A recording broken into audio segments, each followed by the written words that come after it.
Hi everyone, आज हम इस वीडियो में बात करने वाले हैं कि हम खुश कैसे रहें। हम ये भी देखेंगे कि कौन सी ऐसी हैबिट्स हैं जिसकी वजह से लोग अनहैप्पी फील करते हैं और हमें इन हैबिट्स का पता ही नहीं होता है। So this is Renewed Soul and welcome again to the channel. Please like, share and subscribe if you haven't. तो शुरुआत करते हैं। सबसे पहली चीज़ जो हमें अनहैप्पी फील करवाती है वो ये कि हम ज़्यादा चीज़ें चाहते हैं। फॉर एग्ज़ाम्पल, मैं तब खुश होऊंगा जब मेरी अच्छी जॉब लगेगी या मेरे पास ज़्यादा पैसे होंगे या एक परफेक्ट पार्टनर होगा। लेकिन इस टाइप की जो थिंकिंग होती है ये आपको और ज़्यादा वर्स कर देती है, क्योंकि चाहे आपको कुछ भी मिले ज़िंदगी में, हैप्पीनेस ज़्यादा देर तक नहीं रहती। कुछ देर के लिए आप अच्छा फील करेंगे लेकिन थोड़ी ही देर बाद आप वैसा ही फील करेंगे जैसे आप पहले कर रहे थे। इमेजिन करो एक ऐसा इंसान जिसको खाने का बहुत शौक है, वो नॉर्मल प्लेसेस में जाता था खाने के लिए, लेकिन अब वो फैंसी रेस्टोरेंट्स में जाता है लेकिन उसे एंजॉय नहीं कर पाता है।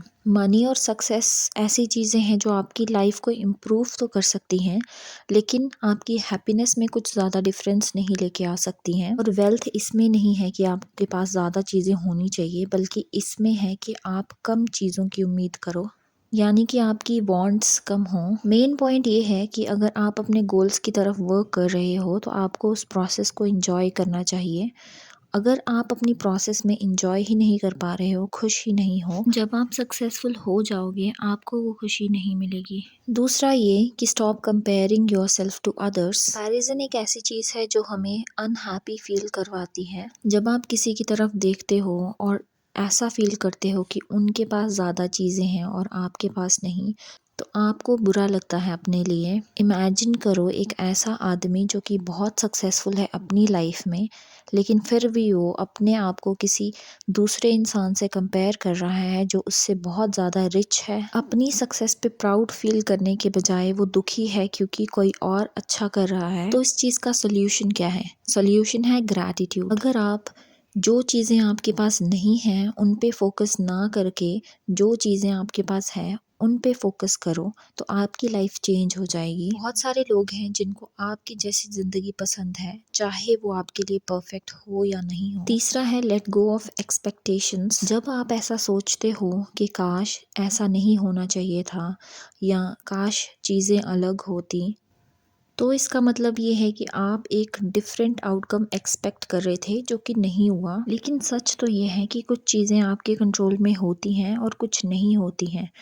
तो फोकस उन चीज़ों पे करो जो कि आपके कंट्रोल में हैं, तो आप ज़्यादा पीसफुल रहेंगे। एक कोटेशन है ब्रियन केटी का कि we only suffer when we argue with reality. तो ये एक्सपेक्ट करना कि चीज़ें अलग होनी चाहिए थी, इस पे फोकस करो कि अब आप क्या कर सकते हो चीज़ों को अलग करने के लिए। तो मैं एक स्टोरी बताती हूँ ताकि आप इसे समझ पाओ। मे बी आप लोगों ने ये स्टोरी पहले सुनी होगी। सो एक बार क्या होता है कि एक फार्मर का घोड़ा भाग जाता है और नेबर कहता है कि व्हाट अ बैड लक। तो फार्मर रिस्पॉन्ड करता है कि देखेंगे। वो ज़्यादा इस चीज़ का स्ट्रेस नहीं लेता है, लेकिन जब घोड़ा उसका वापस आता है तो वो 7 और घोड़ों के साथ आता है।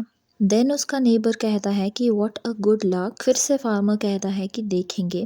अगले दिन उस किसान के बेटे की टांग टूट जाती है जब वो एक घोड़े पे बैठा होता है और राइड कर रहा होता है। देन अगेन उसका नेबर कहता है व्हाट अ बैड लक, और फार्मर फिर से कहता है वील सी। स्टोरी से हमें ये पता चलता है कि चीज़ें अच्छी या बुरी नहीं होती हैं, वो बस होती हैं। मैटर ये करता है कि आप कैसे डील करते हो उनके साथ। लास्ट है be kind to yourself. अपने आप को या दूसरों को हार्शली जज मत करो। जब आप दूसरों को क्रिटिसाइज करते हो तो बहुत ईजिली आप उस नेगेटिव एनर्जी को अपनी तरफ भी खींच लेते हो।